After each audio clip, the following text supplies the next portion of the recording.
అన్ని వడియాల్లా కాకుండా 2 రకాలుగా పనికొచ్చే వడియాలు. వీటితోటి కర్రీ కూడా చేసుకోవచ్చు. సింపుల్‌గా ఎలా తయారు చేయాలంటే, ముందుగా ఒక కప్పు వరకు మినపప్పు తీసుకొని నానబెట్టుకొని, ఒక 4, 5 గంటలు నానబెట్టుకున్న తర్వాత గ్రైండ్ చేసుకోవాలి. గ్రైండర్‌లో వేసుకుంటేనే గుల్లగా వస్తాయి. మిక్సీలో వేసుకుంటే కొంచెం గట్టిగా వస్తాయన్నమాట.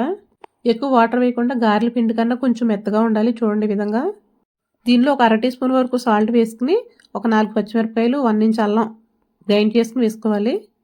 కర్రీ కూడా చేసుకుంటాం కాబట్టి ఈ వడియాల్లో సాల్ట్ తక్కువ పడుతుంది. దీన్ని పాల కవర్ ప్యాకెట్‌లో గాని చేత్తోటైనా పెట్టుకోవచ్చు. ఎండలోకి వెళ్ళకుండా ఎలా ఈజీగా పెట్టుకోవాలంటే గనుక ఇలా ప్లేట్‌లో పెట్టేసుకొని అప్పుడు ప్లేట్లు పట్టుకెళ్ళి మనం మేడ పైన పెట్టుకుంటే మనకి ఎండ తగిలే పని ఉండదన్నమాట. ఈజీగా ఇంట్లోనే పెట్టుకోవచ్చు. ప్యాన్ కింద కూర్చొని పెట్టేసుకుని డబ్బా పైన పెట్టేసుకోవాలి. పళ్ళాలు తీసుకెళ్ళి పెట్టుకోవడం ఈజీ కదా! 2 రోజులు ఎండలో పెడితే ఆరిపోతాయి. మధ్యలో ఎండలో వేసుకుంటూ ఉంటే 1 ఇయర్ పాటు నిలవ ఉంటాయి. అంతేనండి. ఈ వీడియో నచ్చితే గనక లైక్ చేసి ఫాలో అయిపోండి.